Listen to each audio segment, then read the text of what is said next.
Bienvenidos a una nueva edición de Comando Jungle y de la entrevista Jungle. Hoy estamos con el profesor Claudio Gutiérrez. Claudio, muy buenas tardes.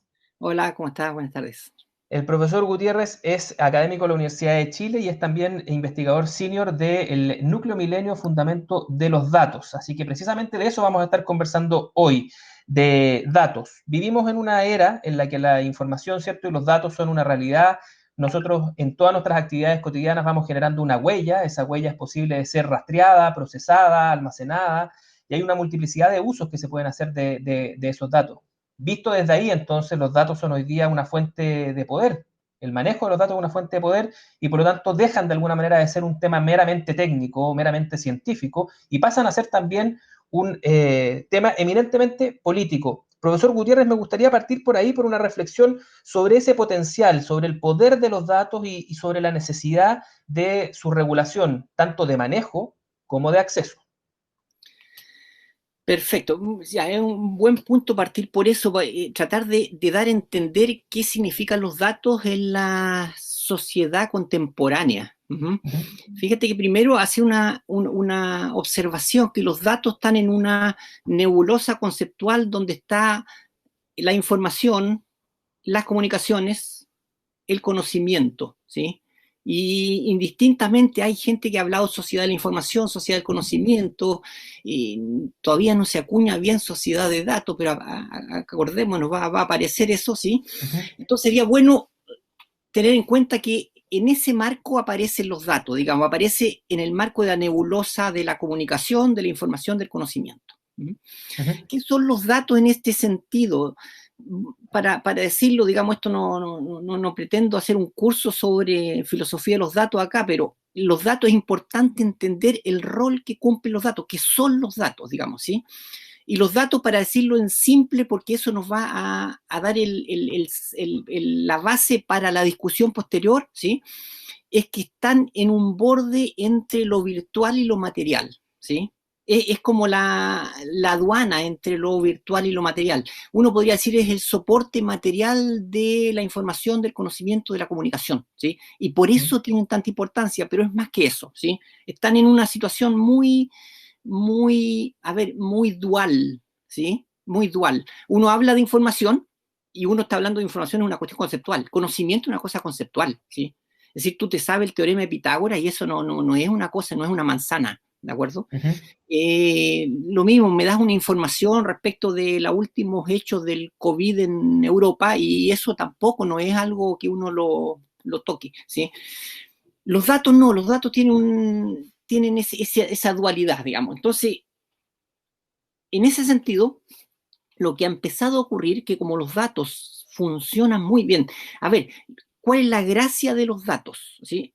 La gracia de los datos es que te dan un soporte de materialidad mínima de estas informaciones y conocimiento que te permite vencer distancias, que te permite vencer geografía, que te permite olvidarte del tiempo, ¿sí?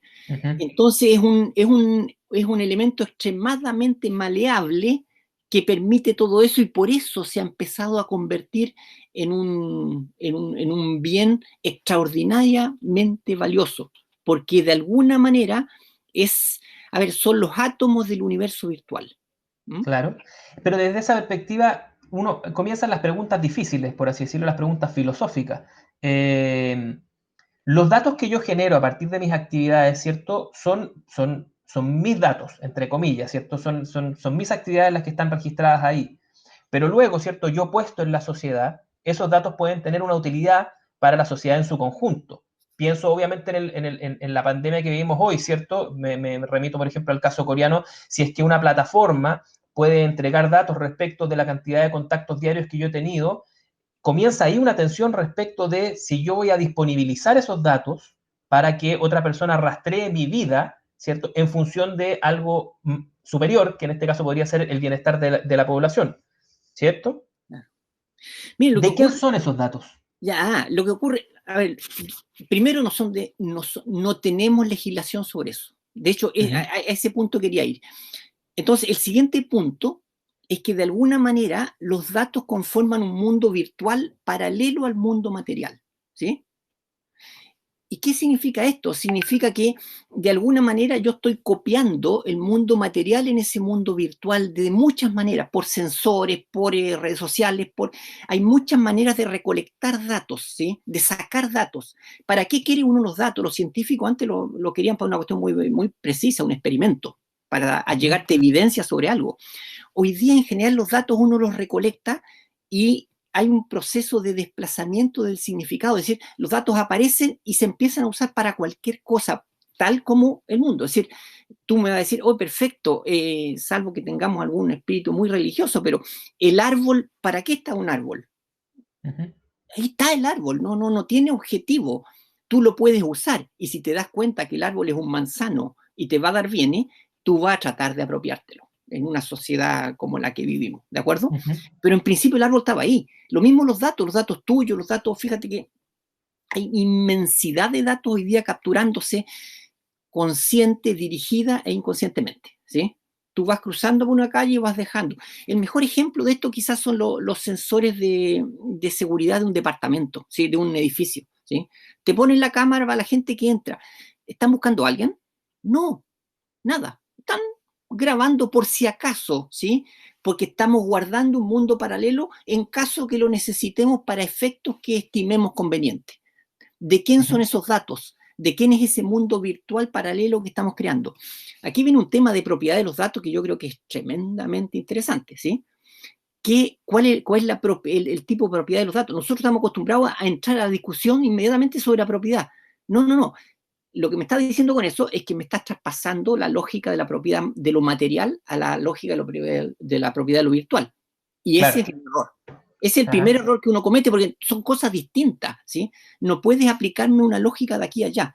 Lo decía Stiglitz, que cuando era el jefe el económico del Banco Mundial, digamos, ¿sí? Es decir, no lo decía el ministro de Finanzas de Corea, lo decía Stiglitz, y decía él que de alguna manera los datos, él se refiere al conocimiento, estaba hablando de datos realmente, tenía una característica muy distinta respecto de lo material, ¿sí? Primero, era un bien que él decía que tenía un consumo no competitivo, ¿de acuerdo? ¿Qué significa esto?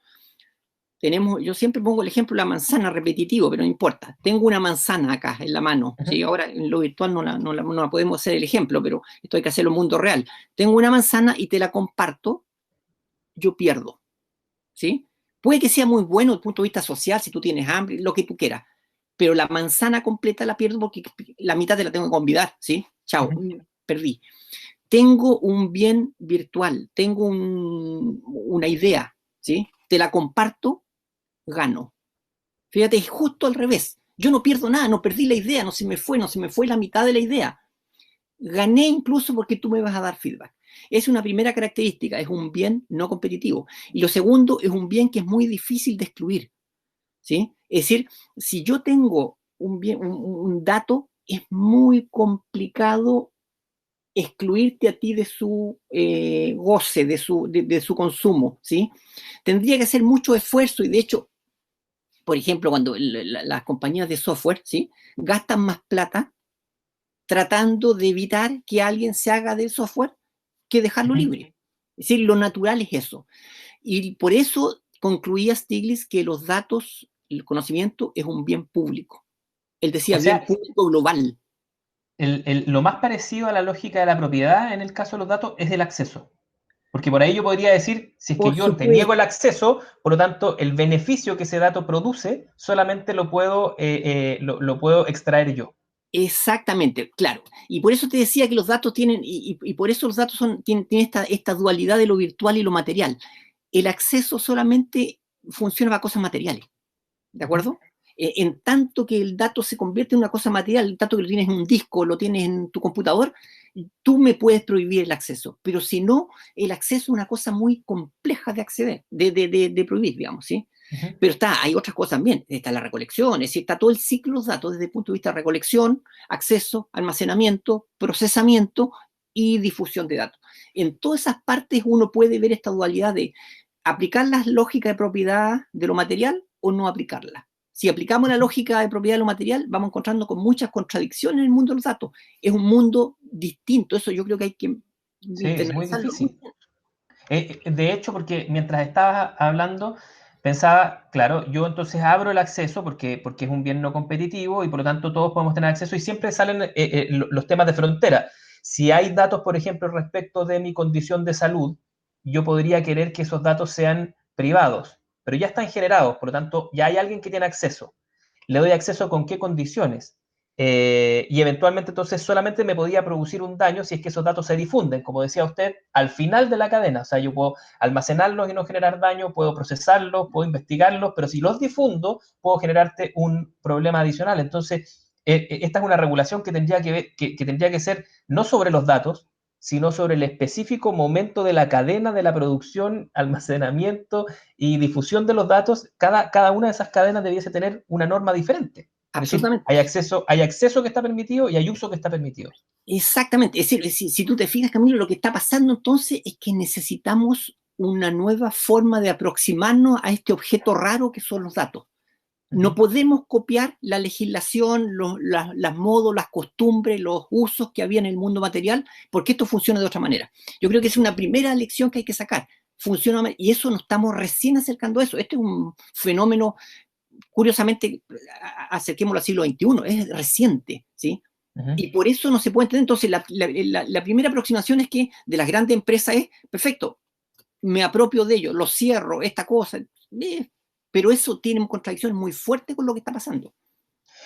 Un ejemplo bien claro lo podemos tener, estábamos viendo el ejemplo político, ¿cierto? Pero probablemente muchos más datos que la política hoy día, salvo contadas excepciones, están en el mundo de los negocios y en particular en las plataformas, que son las almacenadoras y distribuidoras de datos por excelencia. Las plataformas tienen un manejo parcializado, es decir, almacenan todos los datos que yo les entrego consciente o inconscientemente. En teoría, ¿cierto? Yo puedo acceder a esos datos porque si yo me meto, por ejemplo, a Facebook, digo, yo quiero llegarle a todas las personas mayores de 25, me está compartiendo el acceso a esas personas mayores de 25, pero el conocimiento respecto de cada uno de ellos, la plataforma lo tiene almacenado para sí. Bajo su perspectiva, ¿cuál es la regulación que debiese existir respecto de ese uso en particular, este uso comercial que hoy día tienen las plataformas de conocimiento a partir de múltiples fuentes de datos sobre las actividades de las personas? A ver, es complejo, digamos, es complejo porque una primera cosa es cuál es la legislación sobre las plataformas, porque uno está naturalizando las plataformas, ¿sí?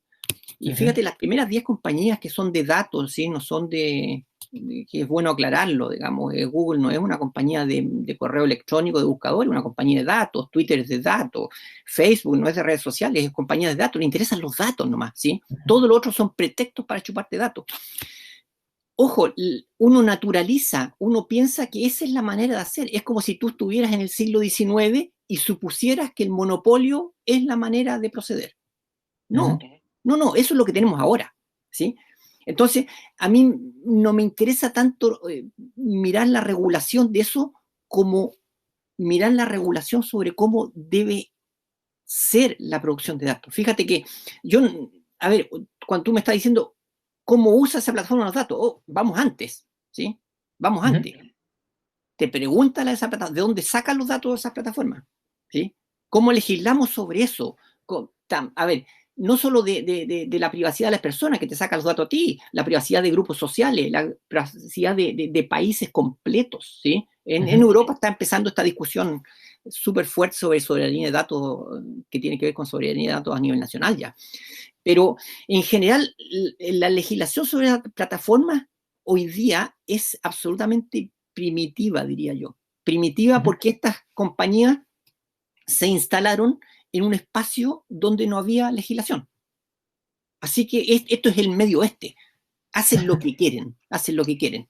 Claro, cada uno hoy día está clavando su bandera, está cercando pedazos de terreno y después nos vamos a agarrar a balazos para ver quién lo quiere dividir o subdividir. Exactamente, porque no había legislación. Es decir, lo que no podemos echarle la culpa es que no están pasando por encima de algo, no, están abriendo terreno nuevo. Ahora, en los casos de estas plataformas son parcelas, por usar la misma analogía, ya bastante grandes, es decir, ya tiene una gran cantidad de datos. Sí, claro, por supuesto. Por supuesto.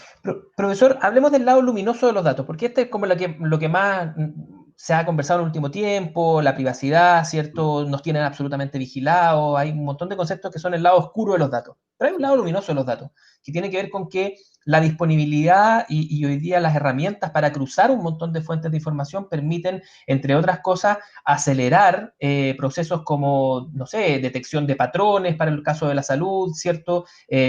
Acceder, como decía usted, desterritorializadamente a un montón de sectores. O sea, los datos tienen una parte que nos pueden ayudar a resolver un conjunto de problemas con los que hoy día nos enfrentamos como sociedad.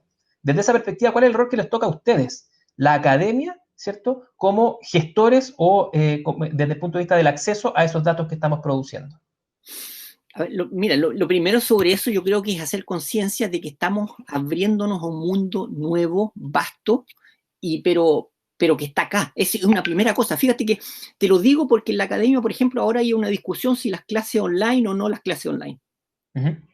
No, si aparece, es como discutir en el siglo XIX sobre si el cine o no el cine porque va a matar el teatro.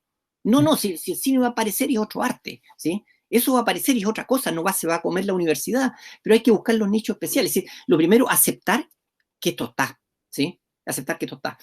Y esto, y como todo fenómeno social, es un fenómeno social, la otra cosa, no viene de Marte, no viene de Dios ni de nadie, es un fenómeno que nosotros hemos creado en la sociedad como tal. Y como todo fenómeno social, tiene sus más y sus menos, digamos, sus cosas positivas y sus cosas negativas.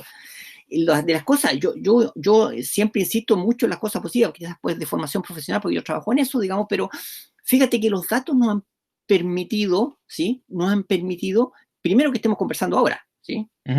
Estos son los datos. Fíjate los datos en la idea de comunicación acá, en la faceta de comunicación, ojo, ¿sí? Hay datos dato en faceta de conocimiento. Tienes acceso a una cantidad de información, de libros, de esta cosa que tú no tenías, que tus padres no tenían, ¿sí? Tienes tú acceso a la música que quieras, que tus padres no tenían, ¿sí? Es decir, se te abrió un mundo completamente nuevo. Voy a llevarlo a un terreno mucho más práctico. El 18O probablemente fue posible, no fue posible, fue generado en gran parte por la conciencia que tenía la ciudadanía de una prensa que se desmarcó de los grandes monopolios y difundió información por el lado, gracias a los datos, ¿sí? Gracias a los datos estamos sabiendo todo eso. Entonces, ojo, los datos son, pero extraordinarios. Ahora, tiene esta otra contraparte, ¿no es cierto? Tiene esta contraparte de la privacidad, tiene esta contraparte del monopolio, pero bueno, creo que hay un espacio, me gustaría dejarle el mensaje de que hay un espacio donde tenemos que ir a disputar hacia dónde conducimos la sociedad de esta cosa. Descubrimos el nuevo oeste, digamos, la frontera. ¿Cómo la organizamos? Es una cosa de nosotros. Yo creo que en ese sentido, en datos está todo abierto.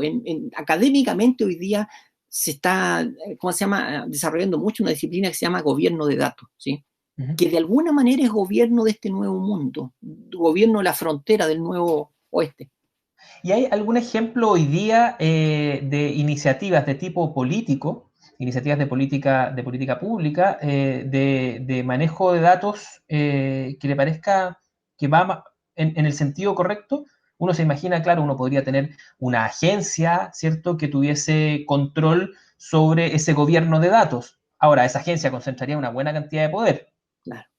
¿Mm? Mira, hay ejemplos, sí, hay.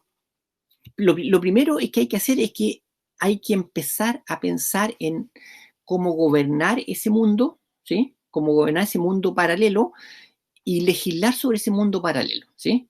Fíjate que el caso que nos pasó acá del COVID en Chile con los datos de un ministerio que escondía datos es muy evidente, ¿sí? Una cosa positiva de todo ese affair es que fue un curso de datos para la población extraordinario, ¿sí? Claro. Eso yo creo Luego que estaban hablando que la desagregación no era suficiente, todos se que había metieron. que cortarlo por comuna, por persona, por cuadra. Todos ¿Ah? entendieron que aquí los datos juegan un rol realmente importante y hay algo que hacer en torno a eso, ¿sí? Iniciativas interesantes. A ver, hay muchas iniciativas, hay iniciativas, yo diría, en dos direcciones. Una, en gobernar datos a diferentes niveles, ¿sí? Por ejemplo, incluso en Chile, digamos, hay diferentes unidades que están generando gobierno de datos, ¿sí? Me conversaban hace unos días que la Superintendencia de Salud, por ejemplo, ya instaló una unidad de gobierno de datos. Extraordinario, eso me parece súper bueno, ¿sí? Después hay iniciativas de cómo manejar estos datos distribuidamente entre los ciudadanos, ¿sí? Que es esas otras iniciativas tremendamente importantes. Hay muchas iniciativas que se están desarrollando en el área de un uso de datos que no hemos conversado, que es el procesamiento de datos, ¿sí? Que lleva a los temas de inteligencia artificial, que lleva a los temas de deep learning, y todo este mito que se ha creado en torno a los robots y la inteligencia artificial, todas esas cosas. Eso tiene El que ver temido con Machine Learning. el temido ¿Ah? machine learning. Todo eso tiene que ver con otro uso de los datos, ¿de acuerdo? Y ahí hay muchas iniciativas respecto de los niveles de uso, la ética de los datos. Hay varias iniciativas en esa dirección, la mayoría esencialmente académicas, diría yo, todavía, ¿sí? Pero hay iniciativas de los gobiernos.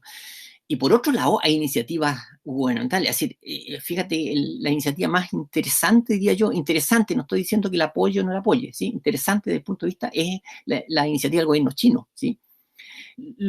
Te imaginarás que el gobierno chino, como tiene un control, digamos, más centralizado sobre todas sus actividades, digamos, ¿Sí? lo que le permitió, entre otras cosas, dominar la pandemia de una manera mucho más eficiente, ¿sí? Por medio de los datos. Tiene una agencia de datos. Por ejemplo, hay una iniciativa china que está, no sé si la ubicas tú, que se llama de un ranking social, ¿no? En que ¿Ya? ¿No?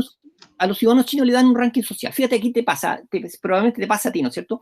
Tú si viajas en alguna línea aérea y tienes tú este carnet de, no sé, no me acuerdo cómo se ¿Sí? llama, Acumulas ¿sí? millas. Acumulas millas y eso te dice, de alguna manera está diciendo, Ah, mire, sí, los chinos tienen esos sistemas de puntos que aquí se han usted tratado de hacer incluso para los exactamente. carnets de manejar. Exactamente, usted se Sí, comporta bien o no. En España tiene un sistema de puntos para el carnet de manejar sí. y te las van descontando. Bueno, los chinos tienen una iniciativa que juntan todas esas cosas. Acá en Occidente nosotros tenemos, con el ordenamiento social que tenemos, socioeconómico, tenemos distinto. El banco también, de acuerdo, si Claro. eres buen prestamista te da más préstamo, si eres buen ahorrador te da más préstamo. No, los chinos agarraron todo eso junto, ¿sí? Para hacer una suerte de ranking de cuán buen ciudadano eres. Y por lo tanto, ¿qué tienes o no? Es decir, si tú llegas todas las veces, si todos los días tú llegas a buscar tarde a tu hijo del parvulario, por favor, es que padre eres, ¿sí? Eso te debería descontar un poquito para, no sé, porque con eso no te venden cerveza, qué sé yo. Claro. Fíjate que hay alguna relación que uno puede empezar a hacer, ¿sí? Pero ahí Hay el un choque experimento. idiosincrático es importante porque me lo menciona y a mí ya me empieza a dar miedo. Sí, por Sí, supuesto, no, no, ¿ah? claro, no, no, es de terror, ¿sí? ¿Mm? Pero por otro lado, es un control, es decir, yo me encuentro contigo, ¿sí? Fíjate, en la sociedad nuestra, la confianza es una cuestión crucial, ¿no es cierto? Estamos conversando aquí porque alguien nos dio el link de la El confianza, link. porque yo te conozco, porque tú me conoces, qué sé yo, digamos. Pero tú te encuentras con alguien en la calle, no. Imagínate cuando te encuentras en la calle y dice, pa, este tipo tiene 7,2, oh, ya, me acerco a él. Claro. No me acerco a él, que es un poquito lo que les pasó a los coreanos con el COVID, ¿sí? Con esta cosa que tú miras a un ciudadano, ves, no, este hombre tiene COVID, yo me alejo de él, O alto riesgo de tenerlo porque ha tenido muchos contagios. por ejemplo. ¿Ah? Entonces, fíjate que si uno se mete en esa lógica, hay un mundo que explorar ahí, ¿sí? Bueno, es como funcionan de nuevo las plataformas, por ejemplo, las plataformas de venta generan un ranking de reputación y tú puedes ver si es que la persona que está pujando por una oferta tiene buena o mala reputación en función de su historial de compra, de si es que llega a tiempo, lo mismo con los vendedores, su historial de venta, si es que llega. Entonces, claro, uno puede decir, yo me arriesgo o no me arriesgo con pasarle mis datos, comprar, pagarle a una persona que me va a mandar el producto 2 semanas después en función de esa reputación. Claro, Uber hace exactamente lo mismo Claro. con los conductores y con los pasajeros. Ya, pero parece ser que precisamente, igual como nos ha pasado en un montón de otras políticas, la disyuntiva está en si es más seguro desde la perspectiva de la población que esos datos estén desagregados por oferente, si el banco, la plataforma, cada uno tenga, o si tiene sentido de alguna manera tener un depositario central de esos datos, que es entregarle mucho poder por un lado, pero si uno tiene un catálogo respecto de que esos datos están ahí, tal vez podría aplicar leyes como las normas de transparencia y que uno pudiese solicitar vía transparencia, ¿cierto? Todos los usos que han tenido sus datos. Sí, ¿Ah? Y sí, ahí sí. uno podría saber si es que lo están vigilando o no. Es, es complicado, es cierto, pero esta normativa que estamos digamos, esta disquisición que estamos haciendo nosotros en la normativa, fíjate que no está.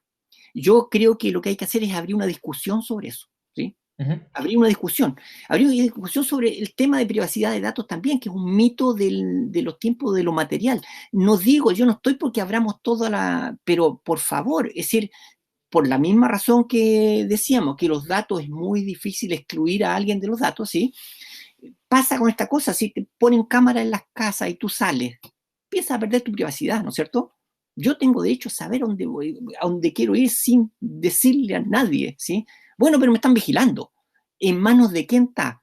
¿Cada cuánto tiempo se captura esa imagen? ¿Cada cuánto tiempo se vota? Fíjate la aplicación esta que un poquito antes de que pasara el COVID y el estallido social en Chile, introdujo Carabinero en Chile, que tenía que ver con estos drones que van a mirar y van a sacar imagen de la gente. Perfecto. ¿Quién se hace cargo de esos drones? ¿Por dónde pasan esos datos? ¿Quién los tiene? ¿Quién los almacena? ¿Cuánto tiempo van a estar? Nadie nunca dijo nada de eso. Y esas son las cosas que uno dice, perfecto. El mundo de los datos exige unas nuevas regulaciones porque empiezan a pasar estas cosas, ¿sí? Pero frente a ese problema de la privacidad, y si lo entiendo bien, profesor, lo que usted sostiene es, esto de la privacidad en el mundo actual es más bien un mito. Es decir, nosotros debiésemos partir de la base de que nuestra privacidad es mínima, de que esos datos están accesibles por alguien y que el hacerlos más accesibles, más abiertos, contrario a lo que uno puede creer, nos permiten que esa falta de privacidad no se convierta en vigilancia de un solo agente, sino que más bien sea una forma de múltiples accesos respecto a la información que igual ya produjimos. Exactamente, más o menos esa línea, exactamente, porque Ya. a ver, yo no soy, hay gente que sostiene, hay un criptógrafo muy famoso que sostiene que olvídense la privacidad a futuro, es decir, va a llegar un momento en que la privacidad no va a poder ser, digamos, porque no vamos a poder, ¿cómo se llama? Asegurarla, ¿sí? Y eso significa entonces que vamos a tener que regular sobre la privacidad, que es otra cosa, ¿sí? Es decir, si tú sales a la calle, no tienes un certificado absoluto, fíjate, de que alguien no te va a acuchillar, ¿sí? Claro. El problema es que si alguien te acuchilla, ese tipo pasa en la cárcel y la cosa, y por lo tanto disminuye el interés o la, ¿cómo se llama? La probabilidad de que La ocurra. probabilidad de que pase. Y con mi impresión es que muy a futuro con la privacidad va a ir cada vez pasando más eso, ¿sí? Porque es imposible mantener ciertos niveles de privacidad que ya no son viables, digamos, ¿sí? Es decir, esta cosa, perfecto, hay nombre de privacidad básica, ¿sí? Yo no debiera permitir que la gente publique tu nombre y tu carnet de identidad juntos, ¿sí? Es una normativa, entiendo que está súper regulado eso, ¿sí? Pero ¿cómo lo hago eso? ¿Cómo evito que alguien lo haga? Lo que tengo que hacer es poner las penas del infierno si alguien usa tu nombre y tu carnet de identidad junto para algo. Y en esa misma línea, y que lamentablemente se nos ha ido muy rápido el tiempo, pero no quisiera dejar de preguntarte por qué pueden hacer las personas mientras esas regulaciones hoy día no están disponibles. ¿Qué tipo de resguardos debiese tomar uno o qué atención debiese tener respecto de sus propios datos? ¿Hay algunas normas como de higiene personal de datos? Sí, hay uno. A ver, lo primero es estar consciente de que hoy día estás completamente expuesto a diferentes formas de que te traigan datos, ¿de acuerdo? ¿Sí? Esto significa cámaras, sensores, pero sobre todo redes sociales. ¿Sí? Yo creo que ese es el punto, porque la gente se enfoca en las redes sociales, pero las redes sociales hoy día es una parte, no es todo, ojo, ¿sí? Cuando estás grabando, cuando estás hablando con alguien, perfecto. Entonces, si tú estás consciente de eso, la norma de higiene significa que tú en cada momento cuando ingreses a la red social, pero ese es el tremendo problema, hoy día ya no sabes cuándo ingresas a la red social, ¿sí? Claro. ¿Sí? No es que tú, ahora voy a ir, me pongo frente al computador, no, ahora tomo el teléfono, no, eso ya no existe ya, ¿sí? Estás todo el día dando vueltas. Entonces, la norma consiste en que tú te comportes de alguna manera sabiendo, asumiendo que te van a sacar todos los datos que te pueden sacar, ¿sí? Fíjate que normas básicas que uno siempre dice, perfecto, las redes sociales. el tema de los passwords, el tema de cambiar regularmente los passwords, el tema de no subir fotos comprometedoras, el tema de no subir documentos comprometedores, el tema de no sé, ¿sí? Está bien, yo creo que todas esas normas están bien, pero a ver, en un mediano plazo no son sostenibles, ¿sí? Y tal vez tener algún tipo de identificador digital diferenciado, porque los datos se asocian, como decía, a un root, a un nombre y a un correo y a un teléfono. Son como probablemente los datos más importantes para llegar a nivel de persona, ¿cierto? Cuando tú quieres identificar los datos. Tal vez uno debiese tener, ¿cierto? Un correo y un par de cosas que usa para el tráfico masivo, redes sociales y otro para algunas cosas que son más personales, privadas y atendibles. Aquí en Chile es muy simple el asunto. Yo creo que debía prohibirse, pero drásticamente, el uso del carnet de identidad como identificador universal, ¿sí? Pero acá te lo usa cualquier persona, es decir, El root, el sí, cajero supermercado te lo pide así como casi te obliga y te mira raro si no se lo das, digamos, ¿sí? Pero es el claro. mismo que usa, fíjate, el mismo que usa para el carnet de manejar, el mismo que usa para tu trabajo, el mismo que usa para el impuesto interno, el mismo, ¿sí? En Estados Unidos, por ejemplo, no hay carnet de identidad. No, nadie te pide el root, eso no existe. Porque no hay, porque no tiene identificador universal, ¿sí? No tiene. Entonces, fíjate, bueno, hay cosas de esas que yo creo que se pueden mejorar mucho, ¿sí? Se pueden Sí. mejorar mucho desde el punto de vista de regulación, pero esto pasa porque la sociedad como tal se mete en la cabeza la idea de que los datos se instalaron, ¿sí? Y ahora que vamos a tener una nueva constitución, sería bueno meter en la cabeza la idea de que algunas regulaciones sobre este mundo virtual deberían estar en la nueva constitución. Temazo dejó planteado, profesor Gutiérrez, para una, espero, segunda conversación sobre lo que podrían ser normas constitucionales basadas en una sociedad de datos. Quiero agradecerle por haber conversado con nosotros en esta entrevista. Estoy seguro que va a ser del agrado de nuestros auditores que siempre están ávidos por conversaciones interesantes que le remuevan, ¿cierto?, las ideas de lo establecido. Así que muchas gracias por estar en esta entrevista. Muchas gracias a ti, Camilo. Y a ustedes sigan compartiendo, sigan dando sus ideas, porque nosotros aquí en las entrevistas Jungle estamos para precisamente abrir nuevas discusiones. Nos vemos. Hasta luego. Que esté muy bien.